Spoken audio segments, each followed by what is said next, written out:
Hello दोस्तों, सुनो कहानी चैनल में आप सभी का एक बार फिर से स्वागत है। आज की कहानी का शीर्षक है पूजा के फूल। क्यों में खड़े खड़े उसे आधा घंटा हो चला था। इतना ही समय शायद और लगेगा। उसके पाँव तो अभी से जवाब दे रहे थे। कोई बेंच भी खाली न थी।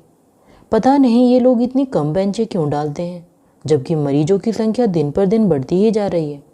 उससे आगे वाली महिला वहीं पसर कर बैठ गई थी। उसका भी बड़ा मन हो रहा था, पर सुरेश का डर था।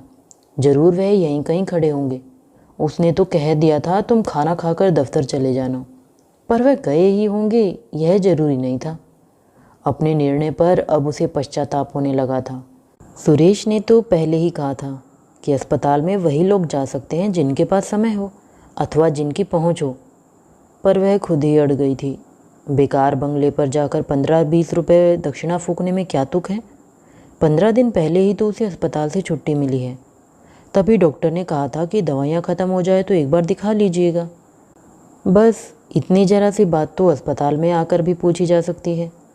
पति पत्नी में अच्छा खासा विवाद हो गया था। वह अपनी बात पर अड़ गई थी। बहुत बेमन से ही सुरेश ने सुबह यहाँ लाकर छोड़ा था। उसने कह भी दिया था बस मुझे छोड़कर चले जाना, पर अब पछतावा हो रहा है। पैदल चलकर घर पहुंचना क्या सरल है। सुरेश ने तो कह दिया था टैक्सी कर लेना, पर कल को खुद ही मजाक बनाएंगे कि डॉक्टर के पैसे बचाकर क्या मिला। टैक्सी की चपत तो पड़ ही गई। उमा राव, उसका नाम आते ही वह चौंकी। अपना साज सामान एक बार फिर अच्छे से समेटकर उसने कमरे में प्रवेश किया। नमस्ते डॉक्टर साहब, चेहरे पर मुस्कान बिखेरते हुए उसने कहा, पर सामने दृष्टि जाते ही उसकी मुस्कान जैसे जम गई। मेज के उस पार क्या वही महिला बैठी है जिसके बंगले पर पिछले दिनों वह 4-5 बार हो आई है। इस रूखे चेहरे पर तो परिचय की एक हल्की सी रेखा भी नहीं है। कहिए, सीधा सपाट प्रश्न आया। जी वो दवाइयाँ, मेरा मतलब है जो आपने लिखी थी, मतलब अस्पताल से जब छुट्टी मिली थी। वह बौखला गई थी और बौखलाहट में हकलाने लगी थी। प्रिस्क्रिप्शन है?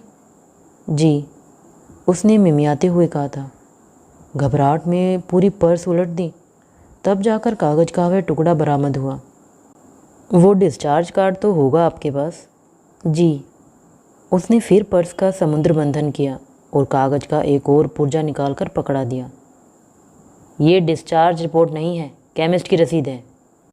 इस बार उस आवाज़ में हेडमिस्ट्रेस का सा रुताब और तल्खी थी। वह फिर पर्स टटोलने लगी थी, यह जानते हुए भी कि डिस्चार्ज कार्ड वह लाई ही नहीं है। उस कागज़ को उसने इतनी अहमियत भी दी नहीं थी। सुरेश की सारी हिदायतें केमिस्ट की रसीदों के लिए होती है, मेडिकल बिल जो बनाना होता है। जल्दी कीजिए, बाहर और भी मरीज हैं। जी वो डिस्चार्ज वाला कागज़ तो भूल आई हूँ घर पर। बस आप गोलियों के बारे में बता देती। ऐसे कैसे बता दूँ, दिन में 50 मरीज़ देखती हूँ, सबके ब्यौरे याद थोड़ी ही रहते हैं। कागज़ तो सामने होना ही चाहिए न। तो चलो, उसने असहाय भाव से कहा।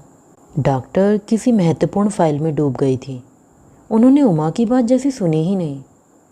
हताश होकर वह बाहर चली आई। पाँव मन भर के हो रहे थे।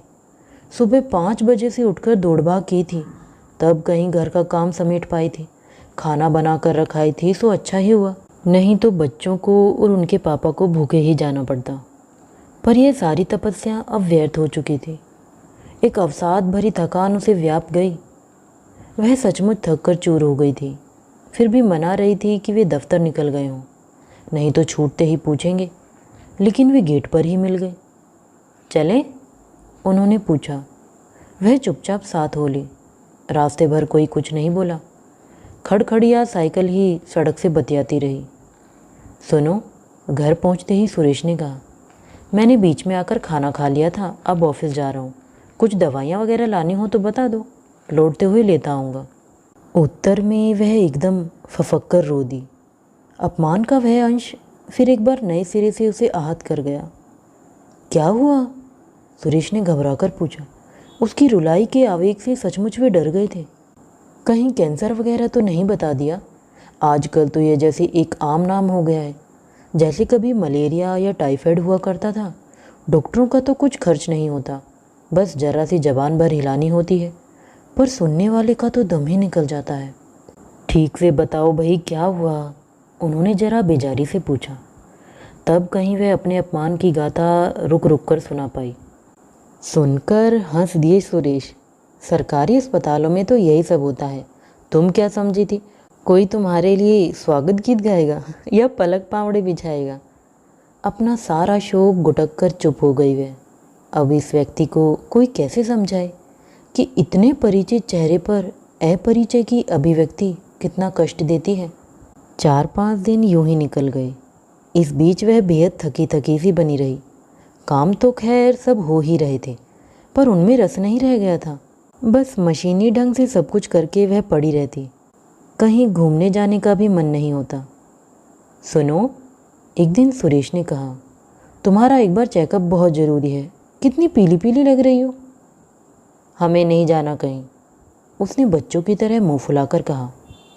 अरे तो क्या दुनिया में एक वही डॉक्टर है? उसने फिर हिला हवाला नहीं किया। ऑटो रिक्शा जब फिर उसी बंगले के सामने रुका तो उसने तड़प कर पति की ओर देखा। उतरो भाई, डॉक्टर से रूठकर तुम ठीक तो नहीं हो जाओगी।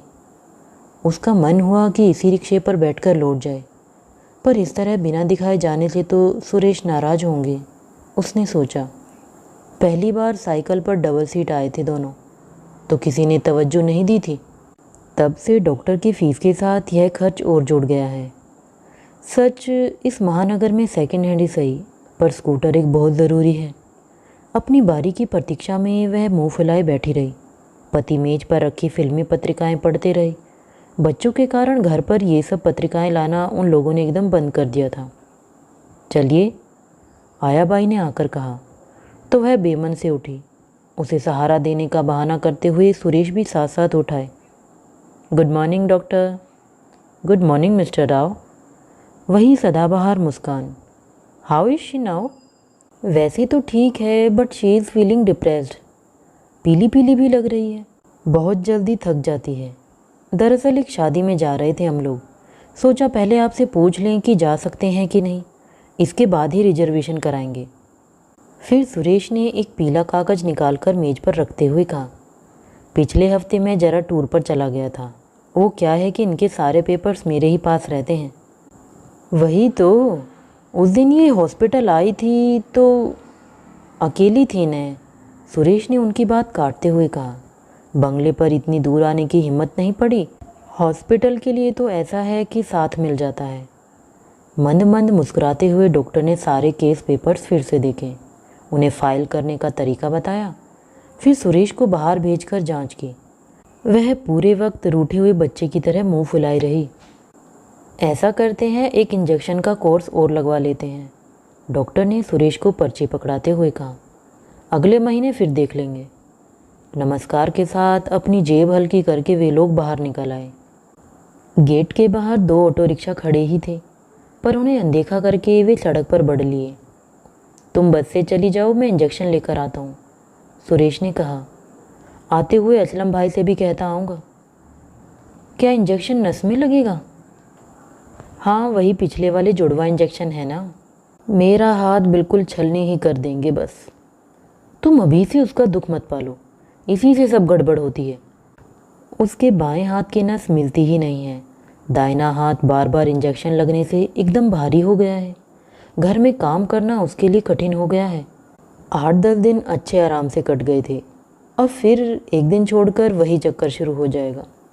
उस पर ये कहते हैं कि तुम दुख मत पालो। ये तो शुक्र है कि असलम भाई का हाथ बहुत अच्छा है, पता भी नहीं चलता, पर बाद में तो कष्ट होता ही है। हर बार 5 रुपए उन्हें भी देने होते हैं। फिर भी अस्पताल में इंजेक्शन लगवाने से लाख दर्जे अच्छा है। 2 बार वह भी भुगत चुकी है वह। तभी किसी ने असलम भाई का नाम सुझाया था। एक क्लास 2 ऑफिसर की पत्नी इंजेक्शन के लिए लाइन में खड़ी रही।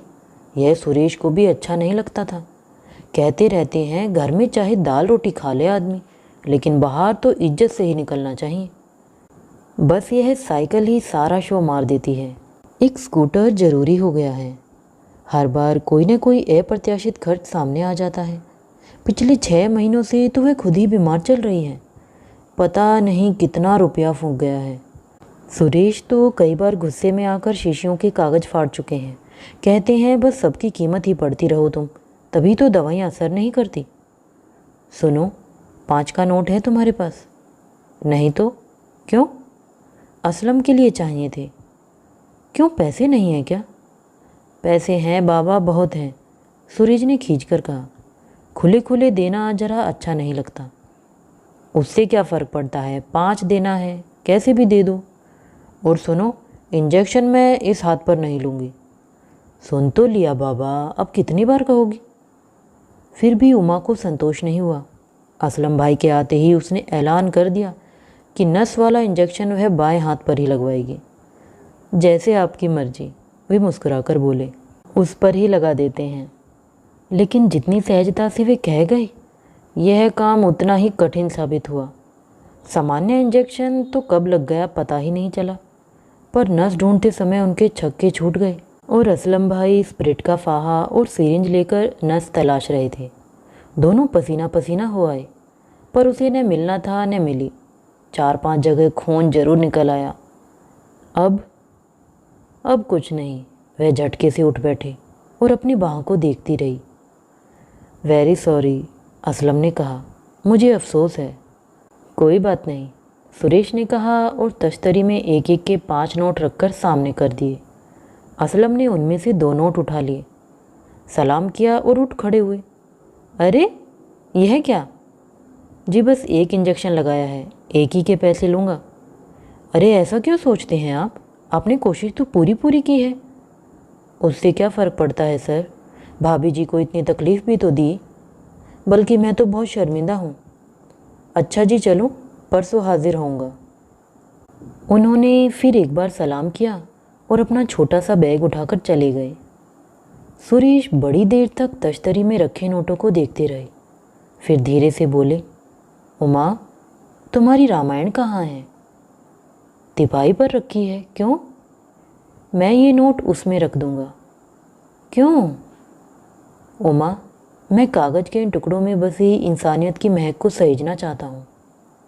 और सचमुच उन्होंने भी रुपए उठाकर माथे से यूं लगा लिए जैसे पूजा के फूल हों।